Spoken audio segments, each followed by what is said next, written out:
You're listening to the We Are Libertarians Podcast Network. Find all of our shows at wearelibertarians.com. You're listening to the We Are Libertarians Network. Learn more at wearelibertarians.com.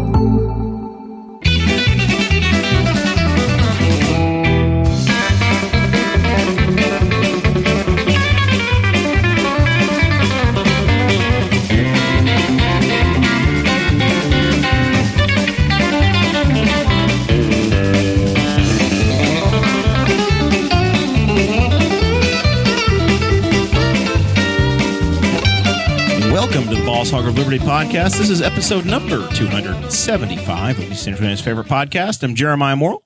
Today I am joined by our co-host, Mr. Dakota Davis.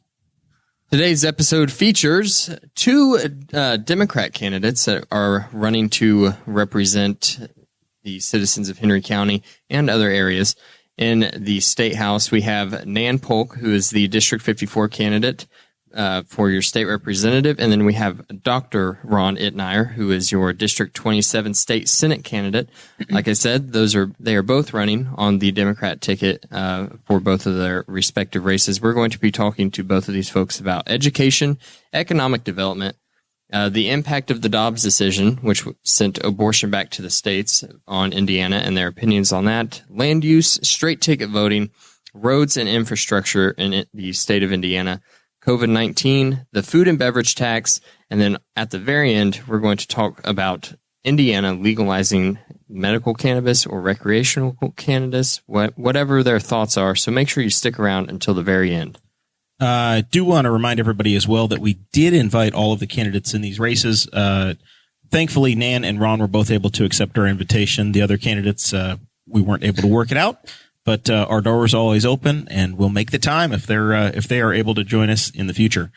This show is about our lives in rural Indiana. We're here to push your boundaries and make you think as individuals.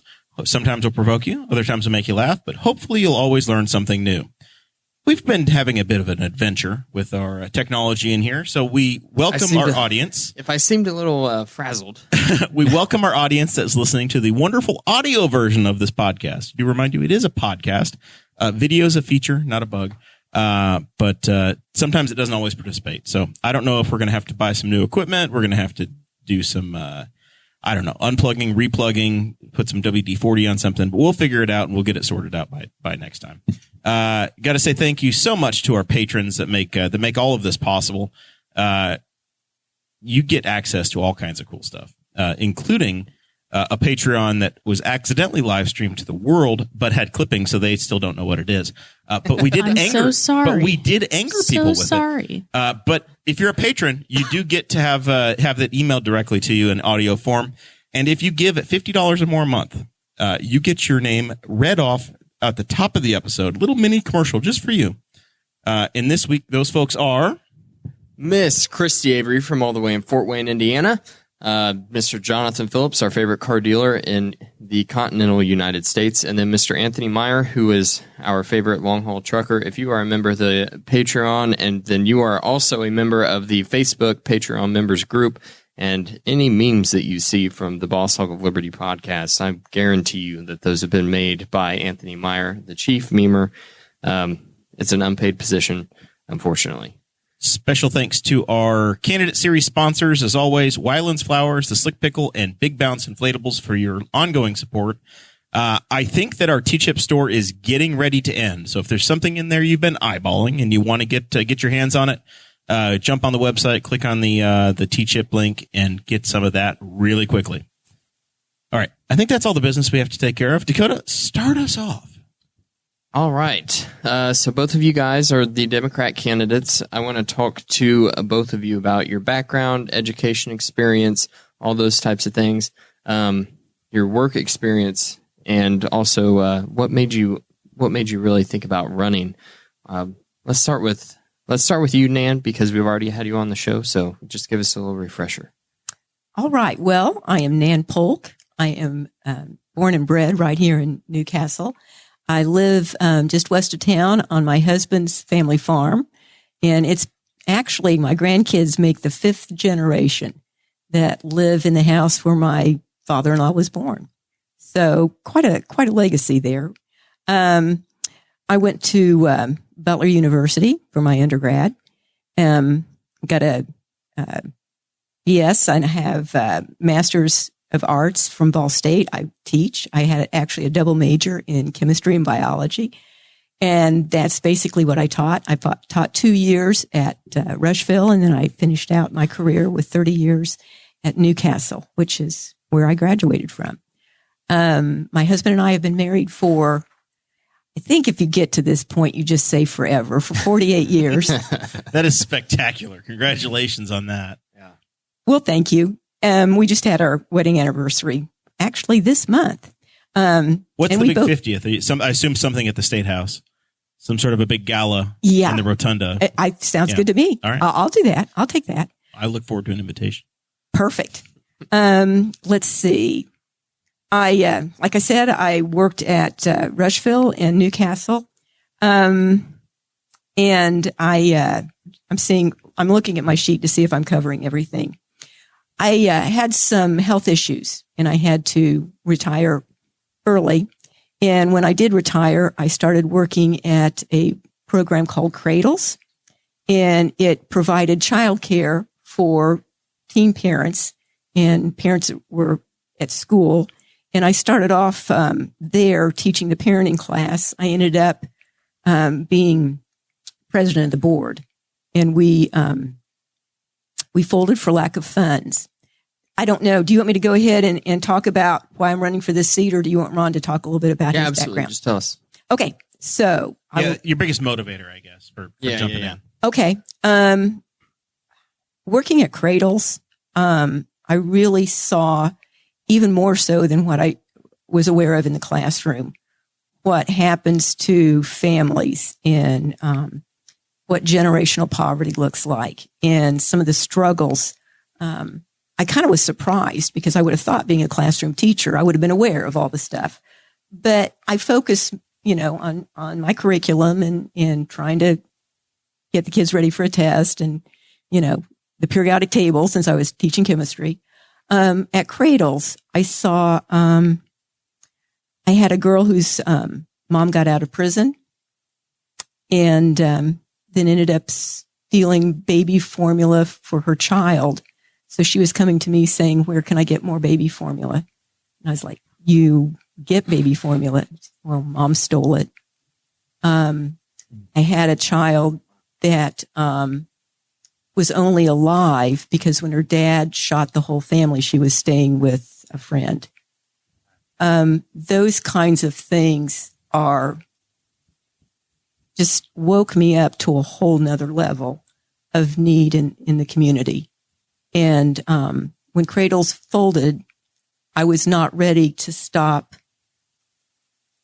serving those people. And it kind of put me on a quest. And I just saw all these different places where there was need.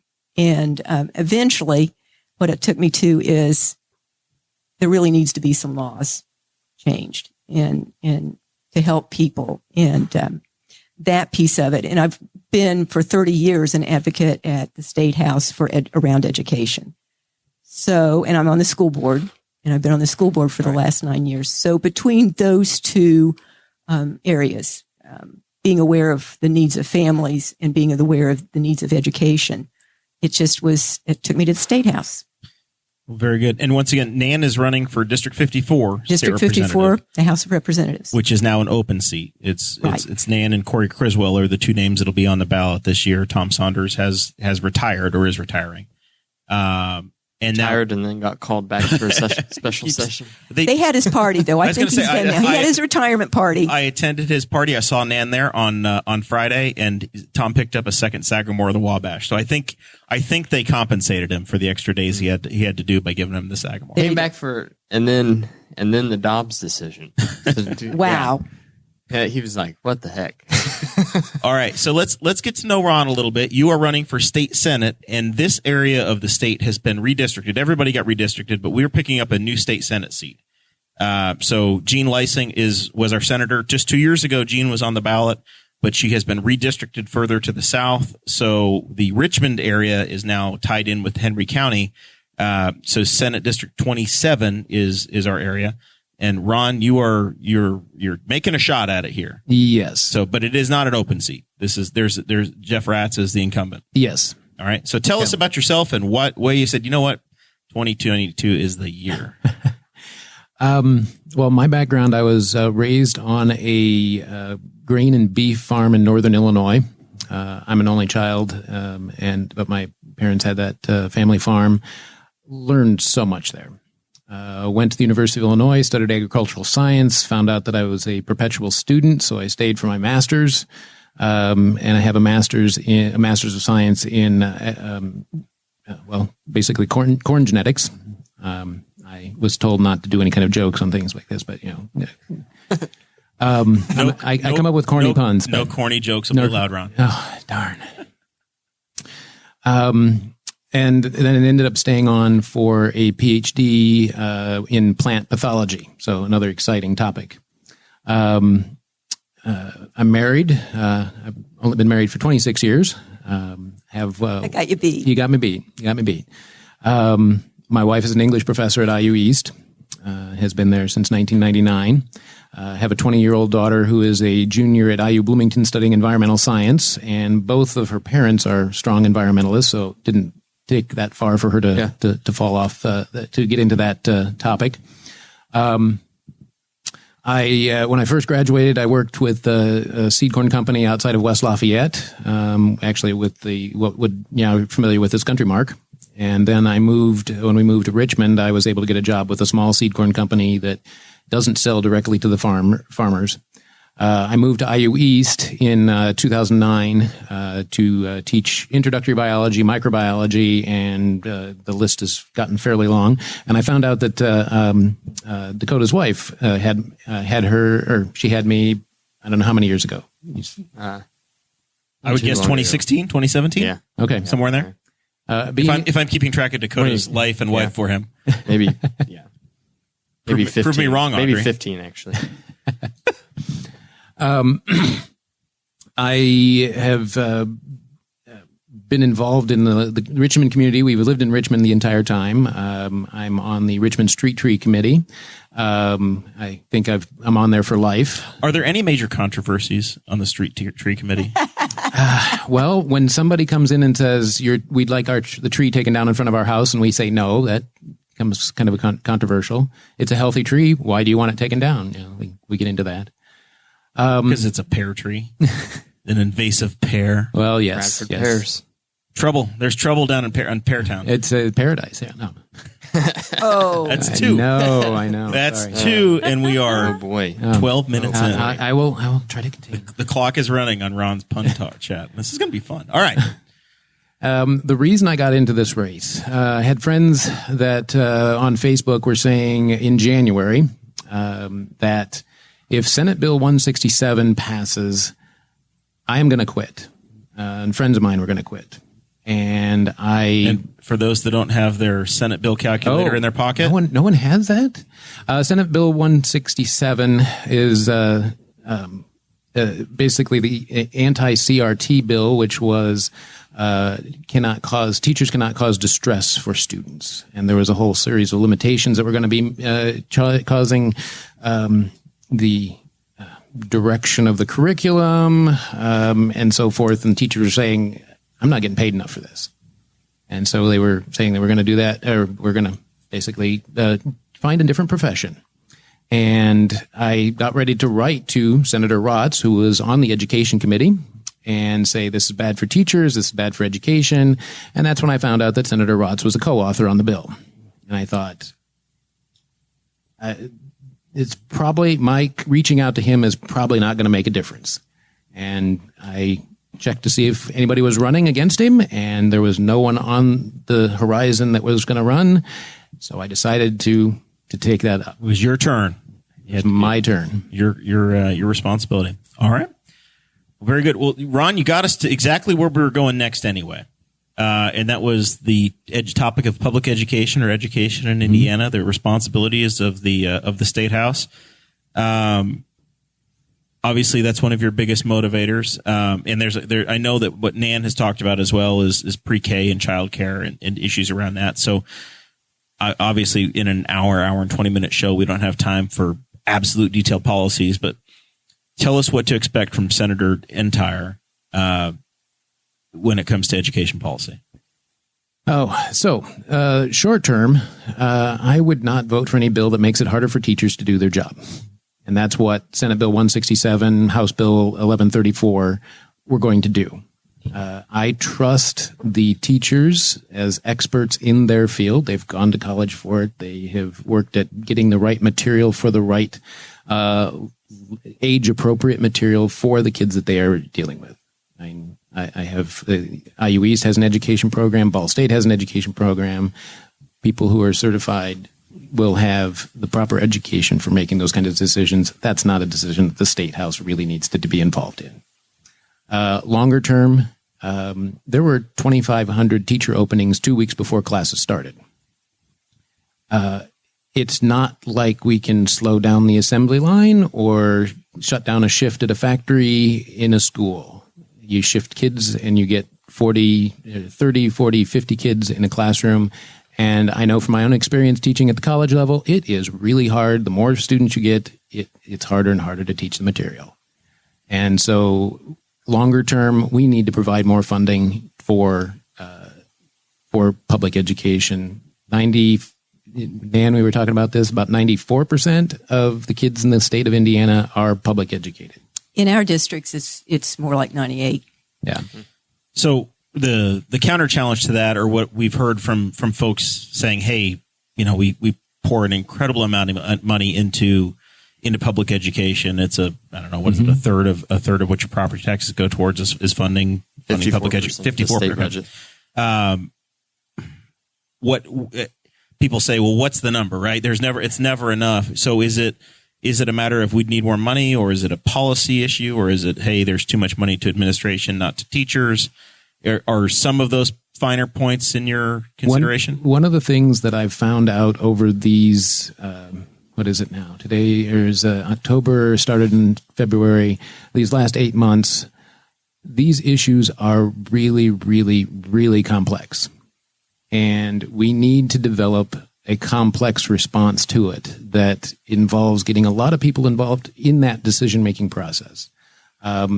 So in my situation, I work in academia. I work at the college level. I don't know as much about K-12. So I would reach out to the experts that have spent their life learning about the issues associated with K-12. I would reach out to administrators. I would reach out to teachers. I would reach out to parents to see what is working where, what isn't working, what kind of suggestions would they give to work to improve the situation. So I what I've come up with, those couple of examples that I gave of getting more funding to it. You're right. Administrative oversight has taken up a bigger and bigger part of the budget for the years. What do we need to do? Well, we just so happen to have someone very familiar with the K through 12 education. Yes, right we here. do. Yes. So, Nan, tell us what your thoughts are. I've really, been in the classroom, and in the classroom, I was a member of ISTA, and like I said, I've been to the State House and been an advocate for education. Whenever we use jargon, we have to stop it because I'm not that smart. ISTA means? Indiana State Teachers Association. Okay. And now I'm a member of the ISBA, the Indiana State Schools Board Association. I've been on the school board for 9 years. So I've seen that piece of it too. We do have, and they are touting that this is record amount of money that's being given. Well, the money's federal money. It's called ready money. And it's a lot of it that's being given is only available for 3 years because that's all that the COVID money is allotted for. And a lot of that has gone for things like HVAC systems and school renovations. We've used some of ours to make our schools more safe. 25% of all new money goes to non-public schools. When they say that they are public school champions, they're fudging a little bit. There is money being allocated, but 25% of all new money is going to non-public schools.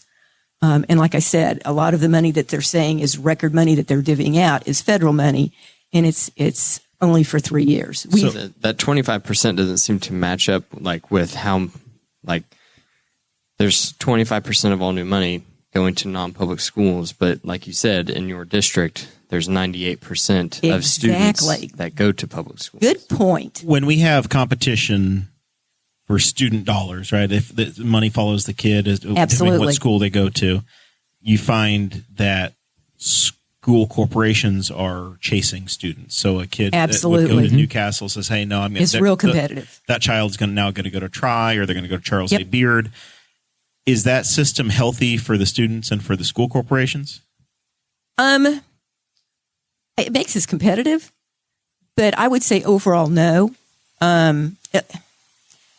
What happens a lot in actuality is a kid does get bullied, or maybe their boyfriend or girlfriend moves, or maybe they want to be more competitive in athletics. So there are a lot of things that we would have had to work through one way, a different way, and today they just change schools. They just have mobility to they have to mobility. go to another school. Right. There have been certain kids have mobility. Certain kids, right. There have been 140 bills last year that were presented to the legislature around public schools, just public schools. It's a ridiculous number. Of course, not all of those passed. I can only think of one off the top of my head that really was helpful. Most of those undermine a teacher's ability to teach. Right. Whenever I was going, Jeremiah, this was a rare occasion where Jeremiah and I both worked on the show notes today. This is a camel built by both of us, and nobody's happy.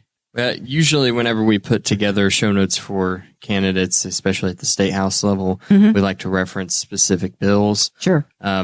We just are covering so many topics tonight, we didn't really have room for it. But I went to the Indiana State General Assembly website. Yes, I went to the search bar and I typed in education. And of course, that pulls up all the Senate and House bills. Did you find a few? Oh my goodness. I had to comb through a few because I was specifically looking for the two that you mentioned that talked. So then I had to go through on my actual computer and further filter the results, not through the website, but searching for Marxism, because I knew that Marxism was mentioned in both of those bills as like were trying to outlaw the teaching of Marxism in schools. I found them. Yeah, so it was funny you mentioned both of those at the top of the show because I just read them today. Another point, a lot of those bills dealt with curriculum and parent input. Being in schools and being on the school board, we need parents when we do strategic planning. We need parents when we do curriculum. We need parents when we do book adoption. I've gone to PTO meetings and tried to have input in different things. There are 3 people at a PTO meeting. Right. You know how hard it is to get people to work on strategic plans or book adoption. It's not like we are trying to keep parents out. We are very much trying to get parents to participate. Desperate for parents to participate. Absolutely. Was the lobbying? Do you feel like the lobbying was successful of teachers and their concern at the beginning of the year and the changes that were made? Actually, I do think there was some success. The Senate bill morphed into the House bill, and that was 1134. And much of that was defeated. But I've already heard them say that it's going to be put into pieces, and a lot of that is going to come back. They want curriculum oversight. However, people need to understand the curriculum, the standards come from the Department of Ed and are already approved by the legislature. And if you go into any textbook, you will see information, and then right beside it in the margins, it gives the standard that it goes. And then it will give you some examples on how to present that. Teachers don't go behind closed doors and decide to teach Marxism. And invent what they're going to do. And if you just send an email to your kid's teacher at the beginning of the year, I'm sure they would be more than happy to tell you what their curriculum was for that year. I have people when I've been out and they'll ask me questions. We're teaching CRT. That's a boogeyman. There is no critical race theory taught in public schools. Just what is it? Exactly. Ask somebody what it is. And they will, and I'm on the school board. I go into the classrooms. I've taught in the classroom. They'll go, I know it is taught. I said, well, what is it? And they go, well, they're teaching that America is bad. And that's critical race theory. And it's like, how? In what way? What? Tell me. It's pretty amazing. All right, let's talk about an issue that that's been very important through our conversations with county officials. The last few weeks, we've been talking to county council candidates, county commissioner candidates, sheriff's candidates that want to add more officers. And the core issue keeps coming back to growing our tax base so that they can provide more services and adequately fund local government. So the answer to that seems to be we need more economic development.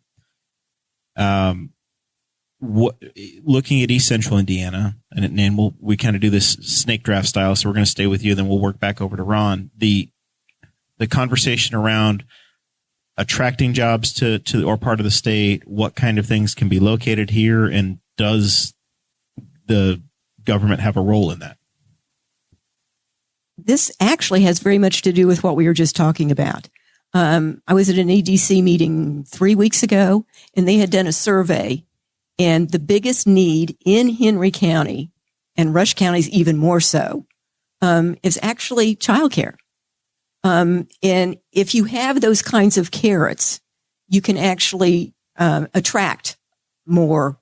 I know Delaware County, one of the largest employers that they're developing right now, is building childcare in as it builds their buildings. So that's very important. Rush County is a total childcare desert. So it sounds like I'm beating the same horse, but it actually is very much a grower for economic development. I was at a meeting yesterday about entrepreneurship, and I think that's an important piece of economic development. We have Boar's Head that's building, and in Rush County, we've got Diamond Pet Food that's coming in. So we have some larger manufacturing. Major investments. Absolutely. But the other thing, and we go back to education again, I don't mean to be beating this all the time, but Eli Lilly, who's one of the largest employers in the whole state, is building their next plant in North Carolina. And they said that part of the reason they're doing that is because we don't have an educated workforce that they can use. We need more than just people that have a high school diploma. They need those too, but they need people that have higher level and more training. So the NC States, the Dukes, and the University of North Carolinas are the reason why that they can attract that, like and some of our stance on social issues are not very attractive. All right. So tell us, Ron, about your views on economic development and what can be done as a state senator. Well, I have to say, Nan just stole my thunder on that one.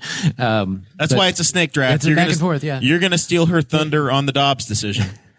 I'm going to expand on the Lilly. The CEO of Lilly basically at a forum indicted the state of Indiana for this whole situation, said that from we are changing to an economy of ideas. So manufacturing is part of it, but we're changing to an economy of ideas, and they are outstanding from a standpoint of tax base. Cost of living is great in Indiana, so there's motivation for people to come here. But education, he rated it as between an E and an F in terms of enough employees. They can't get enough people with bachelor's degrees. Nationwide, the average is 34% of people have a bachelor's degree. State of Indiana is at 20%.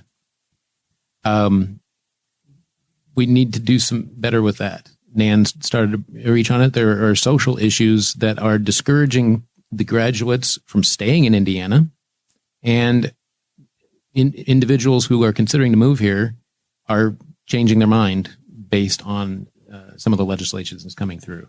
So doing things that improve the education, as Nan said, that is a main focus, but it fits into so many of the parts of what's going on here in the state to make that environment better for the economy. Dakota, a lot of the conversation we had in the spring was around quality of life issues when it regard to that too.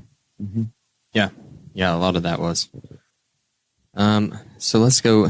We talked to Nan. You kind of led us in this direction with social issues. So the Supreme Court, as I'm sure you both know, basically sent abortion law back to the states. I want to know both of your opinions on what changes you think should be made to abortion law and what you expect at the State House. Well, fitting into the situation, there was an emergency session that was called for July 25th.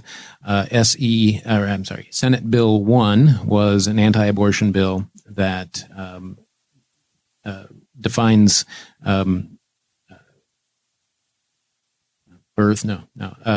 life from conception to that point. It moved it from 21 weeks, which is still pretty, there. I just was listening on the way here that there was a family that received really bad news about their growing fetus, that at 18 weeks it was a trisomy 18, which means it was going to be a serious birth defects. I mean, they would have entire life issues associated with it. They only had 2 weeks to make a decision about that. In the state of Indiana, they would not be able to make that decision. Senator Rotz voted for so the current bill has exceptions for rape and incest victims and for the health of the mother. And I'm doing air quotes to say that's kind of a vague term, that medical professionals are having to basically figure out whether they would be violating the law depending on what the situation is. I am pro-choice. I am not, and I've had this kind of conversation with Senator Rotz. I am not pro-abortion. I'm not saying, oh, you should go get an abortion. You should go get an abortion. You should go get an abortion. But I respect the woman to make that decision with her family, with her spiritual leader, whoever. Inserting the state of Indiana into the middle of that is just making a very, very difficult decision even more complicated. I am concerned about the unintended consequences. I have a friend here actually in Newcastle who has an abdominal aortic aneurysm. If she becomes pregnant and has to deliver that child, she is going to die. The blood vessel is going to burst and she's going to bleed out. No contraception is 100%, and we're taking that option away from her. I was at the street fair in Richmond a couple weeks ago, and I had a woman come up to my wife and say, about 6 weeks ago, I miscarried.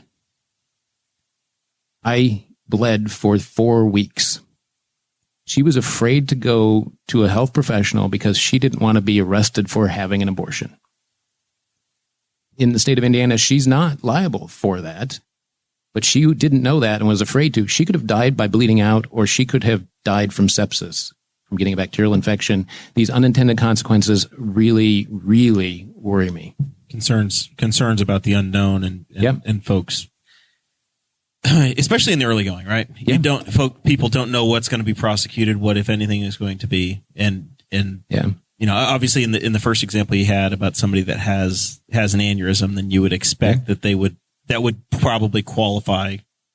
I would hope. The life of the mother under almost any interpretation. I would hope. Was it Senate Bill 1 or was it the House bill dealing with abortion that whenever the first draft was written seemed to be somewhat reasonable, and then as it progressed just kept getting more and more unreasonable? Was that a House bill that I'm thinking of? I think so. Okay. Yeah, that's what I thought. Because I think that Senate Bill 1 was very hard-nosed from the beginning. Yeah. Okay. And really, no one knew it was in the bill until it was brought to the floor on the 25th. And it was passed in 2 weeks. Signed in 2 weeks. Yeah, it's an interesting process when you have an emergency session and you don't necessarily have it very much resembled a federal style of lawmaking, didn't it, Nan? Well, versus we normally have a committee process in Indiana that's somewhat transparent, and you have time. Right. Well, it was strategic. I think that was very purposeful. So this race changed a little bit. I don't know that anybody expected Roe versus Wade to get overturned between when you all filed this spring. Yes, exactly. And then you're in the middle of a campaign, and it's not even once a generation, it's once a century style Supreme Court decision comes about. What effect has it had on your race, Nan? Well, in talking to women, I say we need to get out and vote, and a lot of women absolutely feel that way. This is a women's health issue. And they feel like the autonomy over their body has been taken away. As in so many things, there are a lot of unintended consequences. Indiana already has one of the highest infant and maternal mortality rates in the nation. This can't help. We are losing doctors because they don't know for sure. They don't feel like they're going to be able to give women the proper medical care, and they don't know what they're, when they're going to be a felon, what's going to be against the law and what's not. It's a very ambiguous line as to what women's health is. So I think it's hurt on so many different levels. If I don't know why we had to be the first in the nation. If we really wanted to know what citizens thought about this, the supermajority could have done a referendum, and they chose not to. Kansas did. Why didn't we? Why did we have to be the very first ones out of the gate? And why did we have to do it so quickly? And why couldn't we do a referendum to see what people really felt? I don't think the supermajority wanted to have any of those things happen. Or at least, goodness, how many times a year do you get that survey sent to your house from your state legislator? We do a referendum when we change the Constitution. Do they have an opportunity to just have the General Assembly ask for a referendum for the people? We can. Okay. So any specific policies regarding to abortion, or you want to, if you're elected and serving District 54 next year, what can be done, what should be done to roll this back or to change Indiana? That's a good question. And not being there, I don't know specifically what protocols could be done. I would think if it can be rolled back, I think a referendum would be. I think women are upset about it, and they should be. This is something that very much affects women's health care. The 10-year-old that was pregnant today would not have been able to come to Indiana to get. This is the 10-year-old from Ohio that came to Indiana for an abortion. Exactly.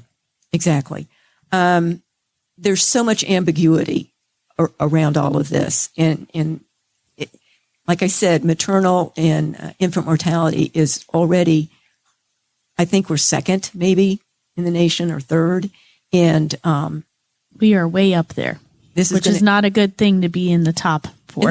Can't help but exacerbate that problem. No. There are 92 counties, and I heard somebody in a meeting last week, like 40 of them don't even have OBGYNs. Correct.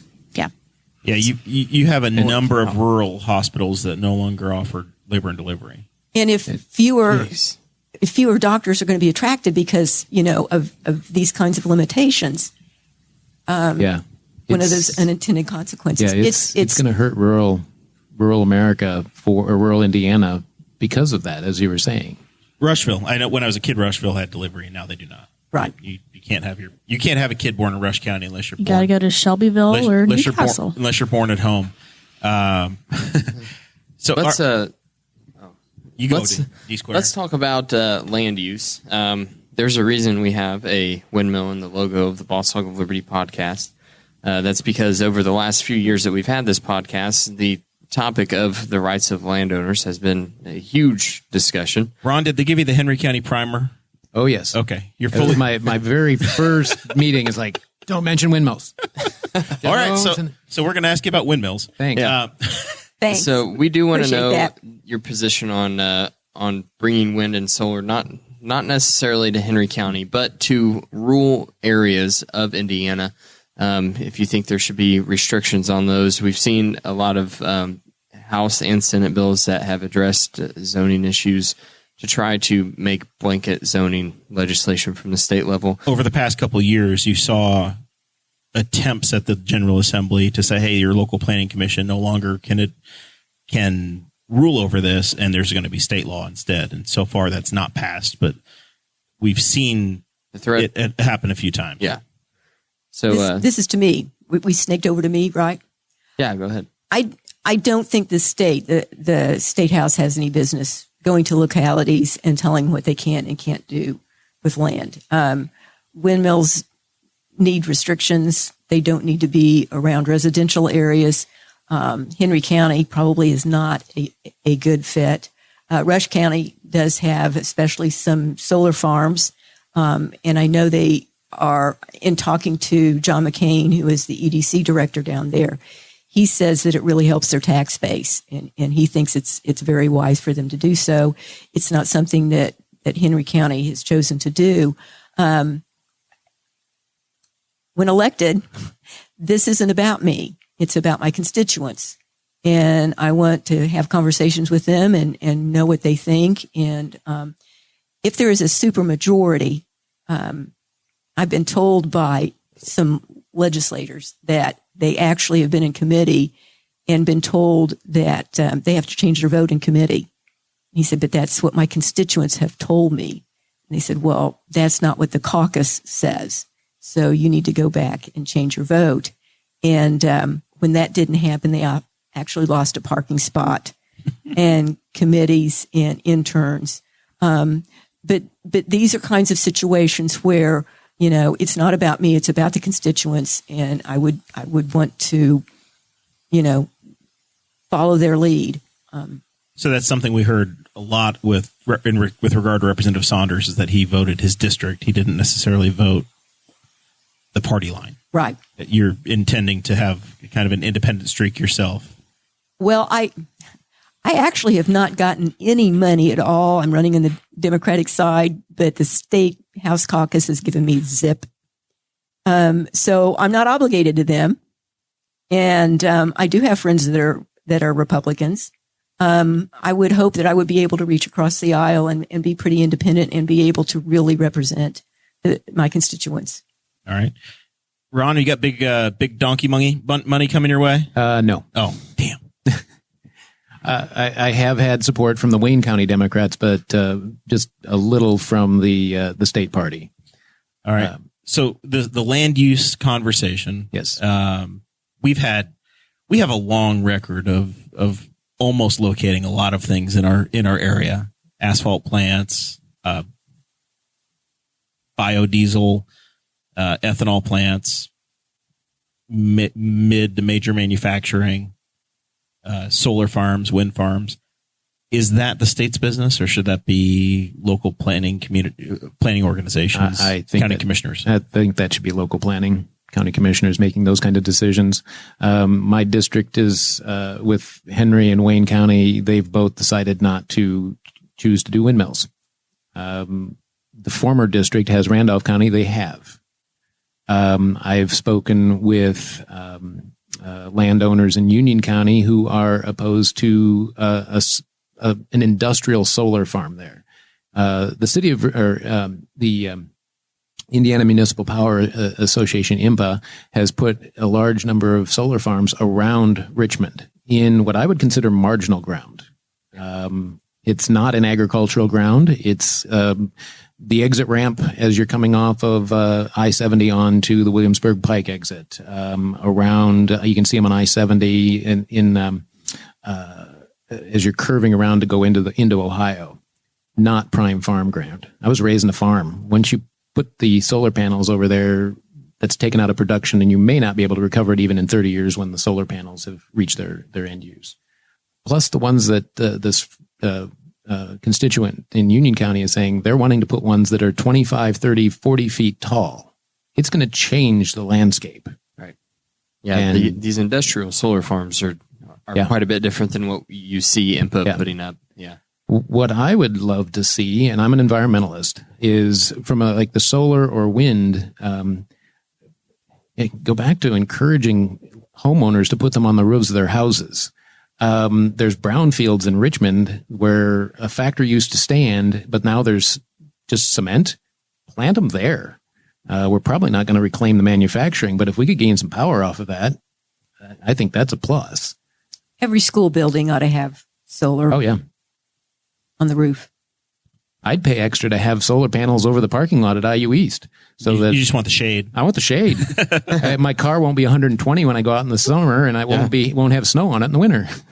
All right. So one other thing that we've talked to State Rep Saunders about, straight ticket voting. This is something he brought up towards the end of his career, and we actually we like to say that it was after we talked to him about it and bullied him into bringing it up. And ever since he talked to us, he's like, he didn't even let us know that he was putting it up. It was just like one day we're scrolling through the Indiana General Assembly website. We have that kind of time. Yeah. Well, I think I was That's right. ambitious. And it was like, It's our show prep. We take this seriously, Nan. It was like, oh, wait, there's a bill addressing straight ticket voting. He's been oh, wait, Tom Saunders wrote it for years. Yeah. So, that was an issue near and dear to our hearts. So I'm definitely interested to hear both of your opinions on it.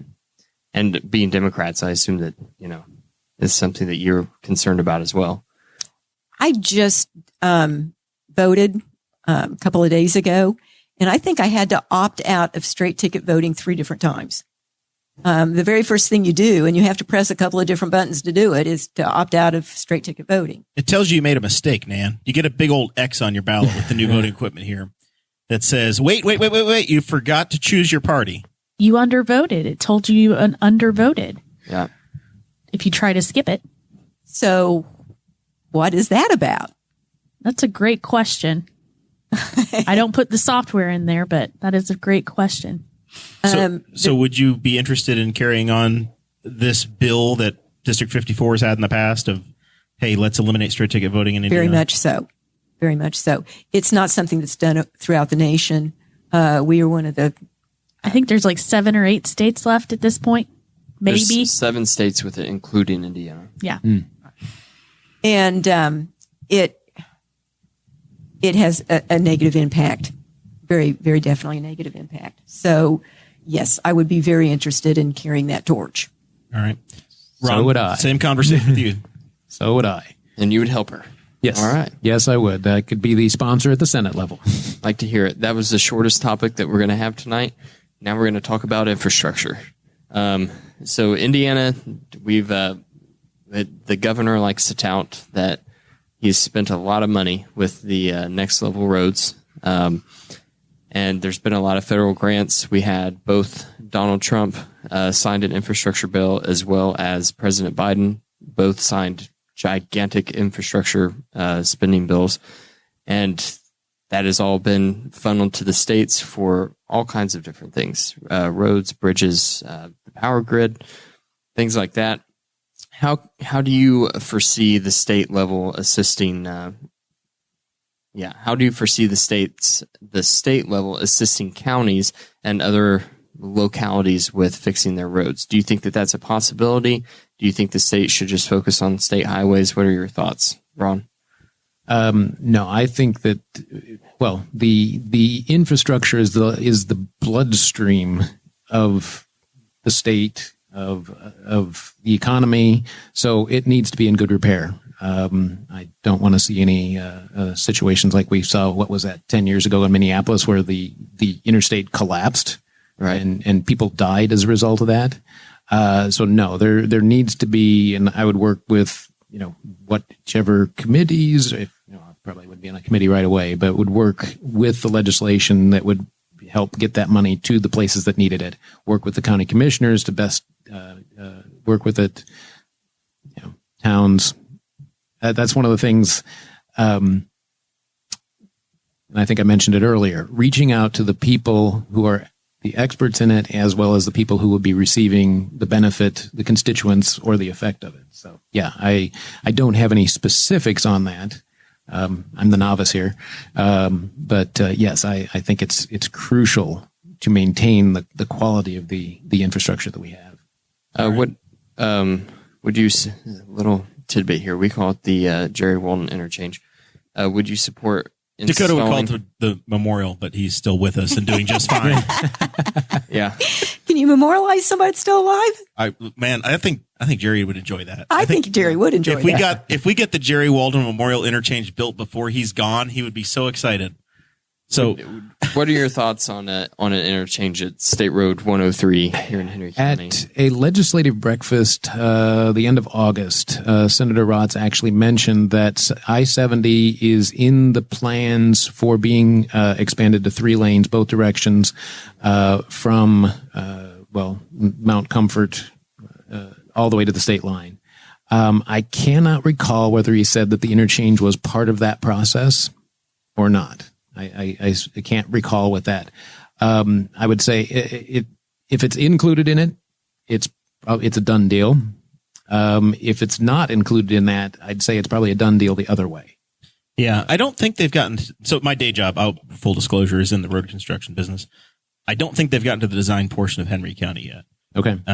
INDOT's next big plan on this I-70 corridor is essentially the Wayne County line heading back to the west. Okay. So there's about a $550 million project to redo that entire corridor in Wayne County. Okay. That's coming in the next couple of years. But the Henry County section here is kind of the in-between stage. That's the cream filling in the Oreo that we have to get to.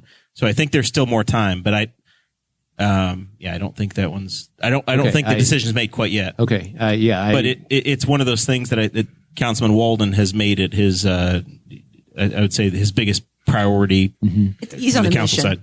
Yeah, he talks to everybody about it. So I said we'll work this in. So all through the primary, we asked everybody. So I couldn't let this opportunity slip by. So Nan, tell us about your view on infrastructure, roads, and the Jerry Walden Memorial Interchange. I reached out to one of the county commissioners and asked about this and found out that there are over 700 miles of road in the county, which kind of boggled my mind. If you're a road guy, you probably have a better idea. 800, yeah. Yeah. So, well, that's over 7. It is. And we'll round up. I was told that in the neighborhood of 15 to 20 miles actually get done every year, and it depends upon gas and wheel tax in order. So we do need help from the state, and we have to have grants from the state to do anything other than just minimal upkeep. Of course, we do potholes and stuff as well as paving. And also that asphalt, the cost for all these materials. And again, you probably are way better, has dramatically increased. There's a correlation between the cost of petroleum products. So when you see the gas or diesel price go up, that means that the amount of asphalt that you can actually buy is also reduced by that value. We have over $5 billion surplus with a B right now. And some of that money needs to be allocated for local infrastructure. I think that's a no-brainer. Yeah, I would say that INDOT is pretty well flush with cash for what they're doing, but nobody has said, "Hey, let's expand community crossings." Right? The money that's the grant money. That's the grant money that the local communities apply for every year. Probably a massive opportunity for you to say, "Hey, let's take $1 billion or whatever." And roll desperately that out, needed. And roll that out to local communities to say, hey, let's use it for your community crossings. Counties, especially rural counties, we have an aging demographic. We have a shrinking population. I heard that there was a Buick that went right off the road and damn near wound up in the Big Blue River the other day. And obviously being a Buick, that's an aged driver, right? That was a jab at me, Nan. Well, I saw that picture in the paper. Were there extenuating circumstances to that? Did he think he was in some kind of a the bad news? Movie, the bad news is he's a driver from Richmond, so we'll never know. Oh, but sorry, Ron. Good thing it wasn't this week that happened. Then we would have thought it was Ron. Oh no. And as far as the Jerry Walden Memorial Exchange, there, it would certainly make sense to do it while they are making these changes on the interstate.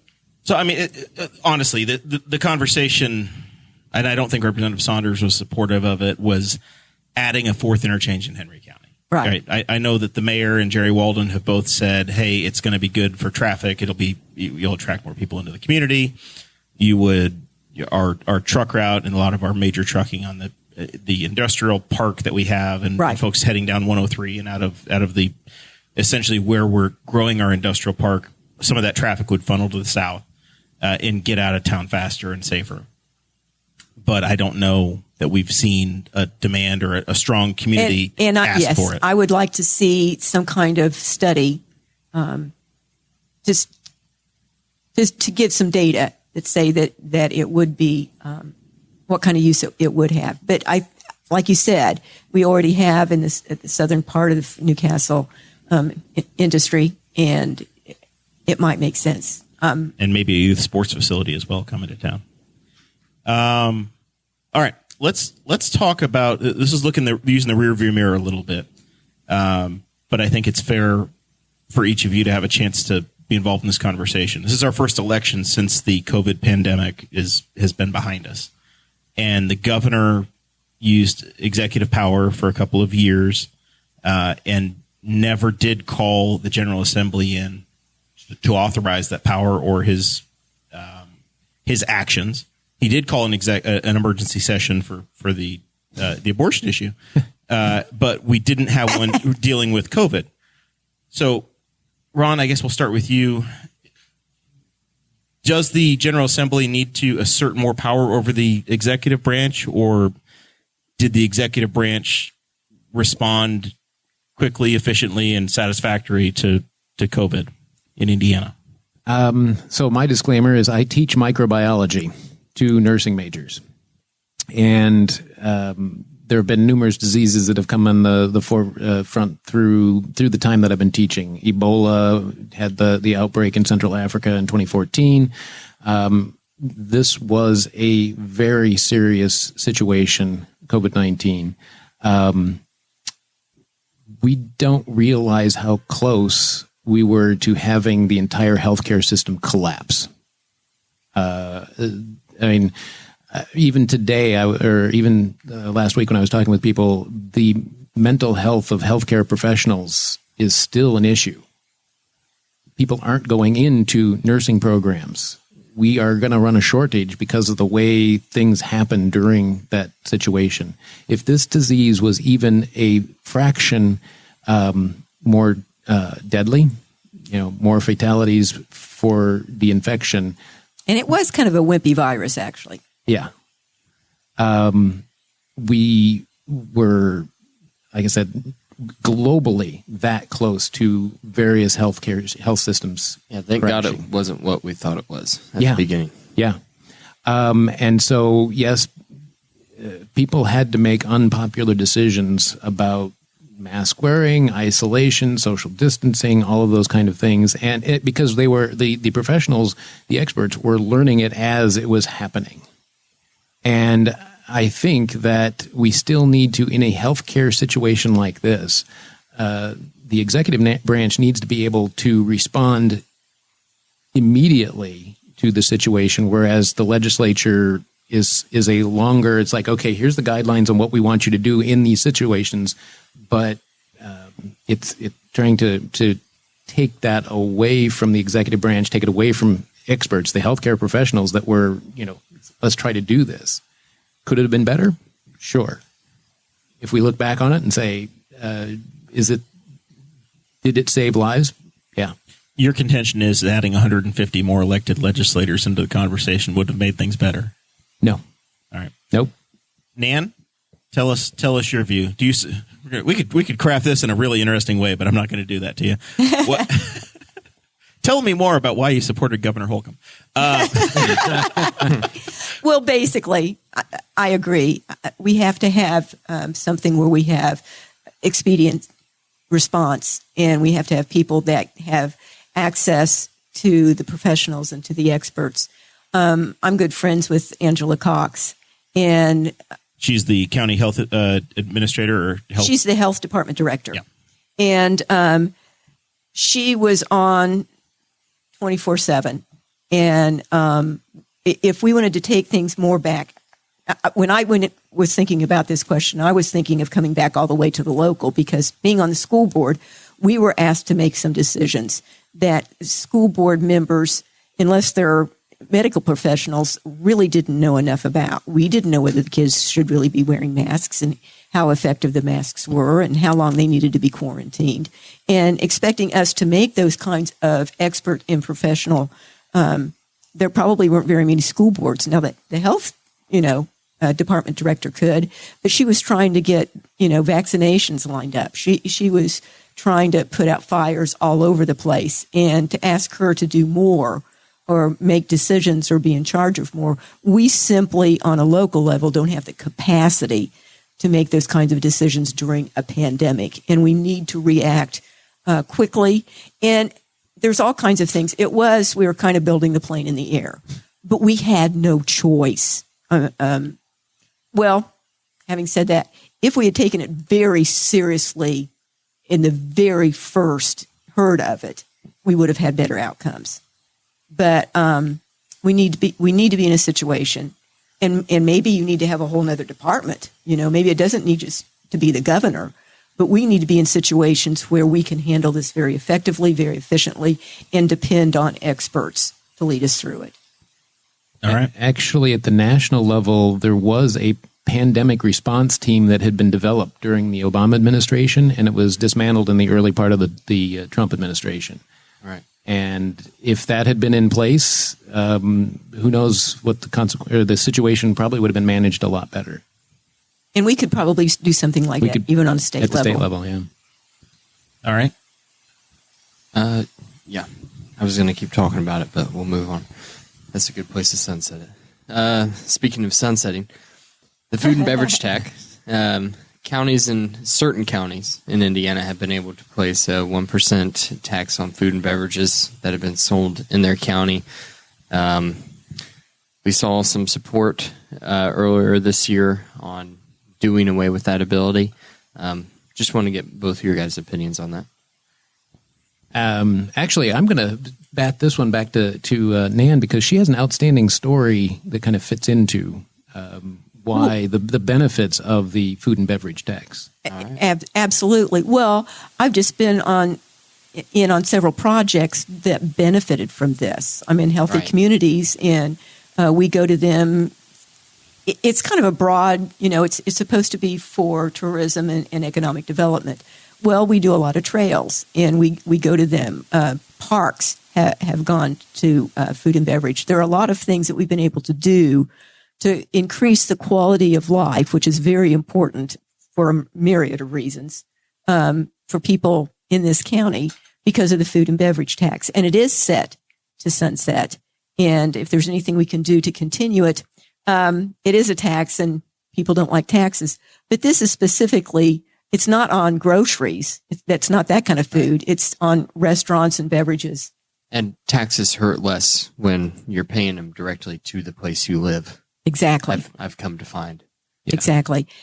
So I think that this is, it's kind of one of the least invasive taxes, and it's used for the community. And from what I have seen, has been put to very good use. This is a conversation we've had over the existence of this show, and we've tracked the application process for these funds. We've tracked actually getting them out into the communities, and we've talked to on the GOP side. I think we had 6 or 7 of the candidates come through these doors. I've never seen a more popular tax than the food and beverage. There you tax. go. If a tax can be popular, then that's saying something. Yeah. Well, when I was thinking about this, it's a tax that you're choosing as part of a choice that you're making to go out to eat or to go to a restaurant, at a restaurant or a bar, and it's 1%. So if you've just spent $30 on a meal, it's not a huge investment in terms of your total thing. Right.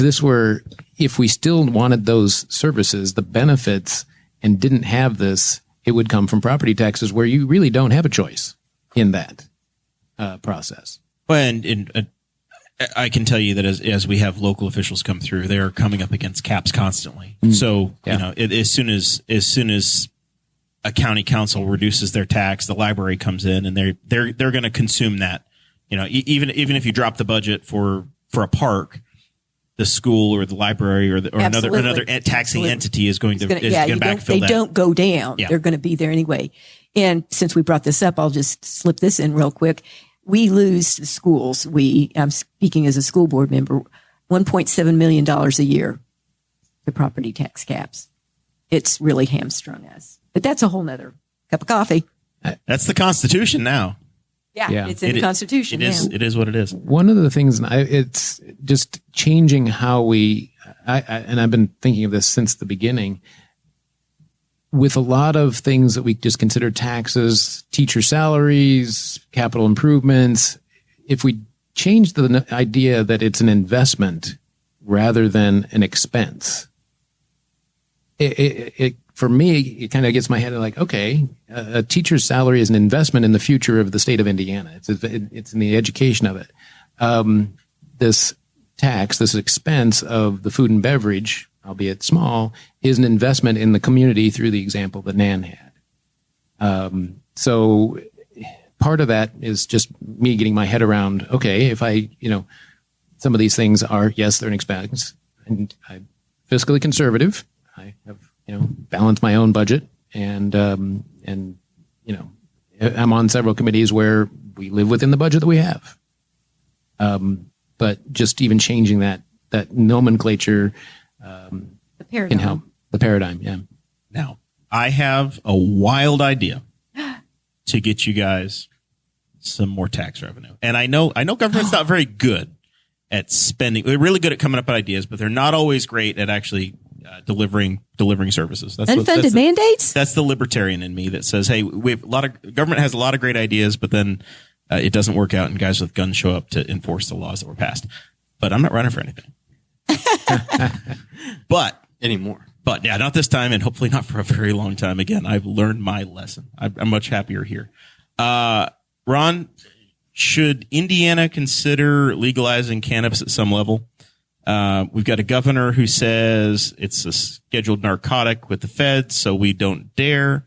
You've got neighbors to the north and to the west that have dispensaries with billboards on the state line that says just drive here and we'll take care of you. And then you have states that say, hey, get a medical card and we can sell you some cannabis. What do you think should be the law in Indiana? Yes, I think that we should legalize medicinal and recreational up to limits. I mean, I was looking at Michigan. My wife is from Michigan, and as you say, you cross the state line. Actually, it's the first 5 billboards on I-75 crossing from Toledo over there are different, rather creative names for the cannabis shops. And yes, so it passed in 2008 for medicinal purposes, bringing relief to cancer victims, other individuals. In 2018, it was on the ballot and as a ballot initiative and passed there. From a tax standpoint, we're missing out on the revenue because all those people are going across the border, especially along the state lines that you mentioned. So, from a fiscal standpoint, it would be another source of potential income. What are your thoughts on Governor Holcomb with President Joe Biden pardoning federal prisoners who were in federal prison for marijuana possession and calling on governors to do the same? Governor Holcomb came out with his statement and said that he absolutely will not. What are your thoughts on that? Nan and I had a conversation earlier, and I'll let her expand on it, but I think that's a short-sighted opinion on it. Until we break the supermajority here in the state of Indiana, his comments are going to essentially be the law as long as the group's behind it, or as long as the supermajority supports him on that. But speaking of mentioned it earlier, unintended consequences is there's a lot of people incarcerated for what in other states are deeming, a plant that's a flower that is illegal. Nan, we've had the Henry County prosecutor on. We've had the next Henry County prosecutor on. We've had the last sheriff and probably the next sheriff on the show. And they all say the law is the law, and they're arresting tourists as they're passing through from Colorado to south to Ohio on I-70 and taking pictures of it. What's a guy to do? I don't have a good answer for that. I agree with Ron. The states that you've given example, it turns out you go up there and people aren't running in the streets shrieking. The crime rate hasn't increased because of cannabis. I don't know if Tennessee has legal weed or not, but those people went crazy after a football game just a couple weeks ago and threw pieces of the whole field in the river. So I can only imagine what would happen if Earlham had legal weed and won a football game. Earlham. Oh, that was a nod to you, Ron. I know. With Richmond. And I have read statistics. People say, well, what about, driving? And there's not a huge change. Not only would we get tax revenue, but we could regulate what's in the cannabis. What's in. So I think there are several positives with this. Again, I think there needs to be a limit as to how much. Our prosecutors may, but there are a lot of prosecutors around the state that don't bother because they've just got better things to do. And it seems to be just regulation that is unnecessary. So, yes to recreational, yes to medicinal? Yes. I sit within reason for the recreation. Recreational for personal use. 10 pounds Exactly. or less? Yeah, there you go. That ought to do 10 it. pounds. I think Michigan is like 2 grams, it's on a fairly small amount. And putting people. And I'd like to look at other states and find out exactly yes. how has it worked? What Jim level? Lucas, although a Republican, he said that he takes a trip every year to Colorado as a tourist to find out exactly what the laws are. Well, and how much is it costing us in terms of putting people in prison? We have a county jail that's full already. Well, and I guarantee the war on drugs is a big part of that.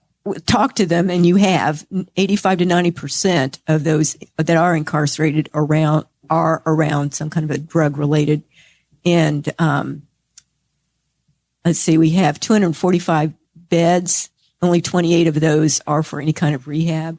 We have almost no wraparound services. That's a whole nother conversation, is what we don't do for the disease of drug abuse. And yeah, and I know we're running tight on time, but the conversation we've had on this show around criminal justice reform, essentially the state government told local communities, hey, we're going to load the bullet in the gun and you need to pull the trigger. They said you can raise your local income taxes to pay for jails. And we said we're not keeping people in state prisons anymore, but we're going to make counties do it. So then you build a county jail and you fill it up instantly. well, originally we were told we were going to get money with those people, but for some reason the money didn't follow. You got the authorization to raise your taxes.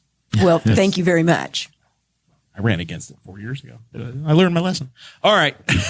We're at the point in the show where we need to start wrapping up, getting in final thoughts, cleaning up anything that we left undone, and most importantly, giving the candidates a chance to ask for volunteers and to raise money to push you all over the line. Nan, we'll start with you. You're in the chair that gets to go first. All right. Go to nanpolk4indiana.com and you can find out even more about me if you want to. And my donate button is there. It would be nice to have a little bit to push us through to the end. I've noticed you guys have been doing a postcard mailing campaign. Has been the big push here lately. Yes, it has. We saw one. I assume you got a hold of the Chamber of Commerce mailing list, because I had a card waiting on me here and I had one at home as well. There you go. We did do the chamber. It's supposed to be one of the most effective, and we're trying to be as strategic as we can about it, because it turns out running for office is expensive. It's too bad. It's prohibitive. It takes money, it takes people, and it takes a whole lot of time and effort. It certainly does. It certainly does. But I'm glad. I would have been disappointed, given all the things that have happened over the course of the year, not to be in the position I'm in. So it's been a good thing. Very good. And any other issues that are hot topics that you feel are important for the race that we've just skipped over?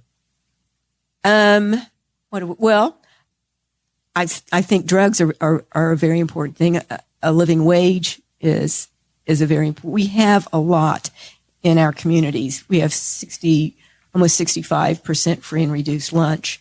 And during COVID, the school delivered over 1 million meals. That's amazing. And I'm really proud of that. And I help them.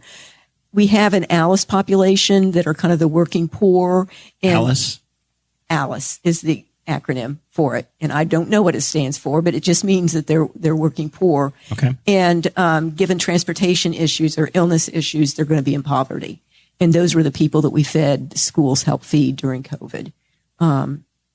So those are all issues that our community really needs to work on, needs to address. Very good. Producer Sarah, do you have anything that we've skipped over that you need us to cover, or are you happy? No, I'm happy. I'm 'Cause happy that Nan and Ron came out tonight to discuss the issues, and Thank you, I Sarah. appreciate you guys being here. And Appreciate the opportunity. It really helps. Would have been nice to have had someone else, to bounce things Yeah, off of, but yeah. maybe they'll show up later. but hey, if I know the issues that I care about and I can check at least a certain number of boxes, then I can make a decision. Absolutely. Sarah, we thank you for stepping in on short notice and being our backup producer tonight again. You're welcome. All right. Ron, same question to you. Things we needed to clean up, how people can volunteer, donate, participate in the campaign, as you got about a week and a half left to go. Week and a half, 12 days. Actually, one of the topics that we didn't address, but we talked about behind the scenes, was the environment. You were talking about the camping that you've done and are lining up and doing at the beautiful, the scenery in the state of Indiana is just beautiful, and the opportunities that we have here. Unfortunately, Indiana earned the designation this past spring of being 50th out of 50 states, or first out of the 50 states in the number of miles of polluted waterways that are too polluted for recreation. 25,000 miles of waterways in the state of Indiana are deemed too polluted. Is that due to stormwater runoff, I assume? Wastewater treatment plants that can't keep up? That's contributing to it. Is the algae part of the problem too? Like Very the much blue-green so. algae? Yeah. You get an algal bloom and then the oxygen. Yeah. I would take students down to canoe on the Whitewater River. I'm a microbiologist, so I would take my conicals and collect the water samples and bring them back and Scare test the them. hell out of everybody, wouldn't you? Yes. All of them, all of the samples come back loaded with E. coli. Here's a brain-eating amoeba. Yeah. Yeah, but that's not really funny. Yeah, no, it's not. I would say that both air pollution, education, the environment are issues that, and the state legislature, the supermajority is just ignoring. We need to get some new blood in here to make some decisions. It's my adopted state. I've been here for 26 years. I love it here. I was so happy to raise my daughter through the Richmond Community Schools, and the environment around here is just wonderful. Indiana has so much going for it, but we can make it better, and that's what I'm looking for, an opportunity to do that. My website is Indiana, or Itnyre for Indiana, on Facebook, itnyreforindiana.com website. Yeah, as Nan was saying, it's expensive to run one of these things, and we're doing it on a shoestring, and we're doing it at a fraction of what my opponent has, but we are making progress. Thank you very much for being a part of this. Now, you're a big Richmond guy. Did you ever cross paths with a fellow named Mark Brim? Longtime friend of the Boss Hog of Liberty podcast. And longtime employee of Earlham College. And the timbre of their voices is very similar. I don't know if you guys noticed that. Now, Tempo. Mark ran away. timbre, He left the state of Indiana tone. last year, and he started a YouTube channel, and he moved to a family farm in South Dakota. I assume because they have clean water and Could be. and It's fresh a nice air. organic farm too. Yeah. Oh, So very he's got- good. Yeah. He's got an organic farm in Garrettson, South Dakota. I think it's the Clueless Farmer is the YouTube page. Lewis Farmer. But I wasn't sure if you had run Mark out of town or exactly if you had crossed paths. No, I don't believe we've crossed paths. Mark was the Libertarian candidate 10 years ago in District 56 for state representative. Didn't Matt Hisrick run for as a Libertarian in the state? Matt ran a few times for county commissioner over in Wayne County and a few other things. His wife took my daughter to Costa Rica as part of a project. There you go. She was wonderful experience for my daughter. Heidi's incomparable. Incredibly small world. Yeah. Well, thanks for being a part of the show, Ron. We appreciate you making the time and making the drive you. over here. Anything else from you, Dakota? I just wanted to. You kind of stole my final thoughts. I wanted to mention Mark Brim. But I want to give a shout out to our sponsors of the candidate series. Once again, we have Weiland's Flowers, the Slick Pickle Party Bus, and the Big Bounce Inflatables. All of those, they're great businesses. I said last week they haven't missed a candidate series. We hope we're doing them justice. If you're listening to the audio right now, then check right now on your Facebook, because hopefully I've figured something out. That's it. Well, very good. thanks to both Nan and Ron for being a part of this and Could I making the do, time. And thank you. Go right ahead. Just a real quick shout out. I've had so much support, and my friends, and they've just been amazing. So I've got a public forum. Thank you all so much. Couldn't do it without you. Yeah. Very good. It is so much work I've done this. I've been involved with a statewide campaign for governor, and I've had my name on the ballot 3 times. And it is a thankless job to run for office, to put your name forward, to look at your friends and say, hey, I know you've got other things you can use your money on, but I think it's important, and I could use your money. And it is the toughest job of being a candidate is fundraising. Yeah. Absolutely. And when you are not an incumbent and you're not coming from a position of power, the money that you raise is the treasure from your friends and families. You're not getting big PAC money. It is entirely grassroots, especially that first time trying to win the seat. So, very thankful for both of you for putting your name on the ballot and making sure that we actually do have choices in a conversation as we go into the election. Hopefully the voters have listened. They've stuck with this throughout the entire series. This program is here to provide a platform and an equal opportunity to everybody on the ballot. We've had candidates from the absolute far left to the absolute far right over the course of this program's history. I will say that this year has been a little bit more difficult to get guests to say yes. I don't know. Maybe it's Dakota and I don't know. Maybe we need to change deodorant. Maybe we got a different reputation. I don't know. But we're appreciative to the folks that do participate. You smell fine. Thank you. And it's the beehive body soaps. No, probably. it's the deer butt. It's just repellent. I don't like the deer butt.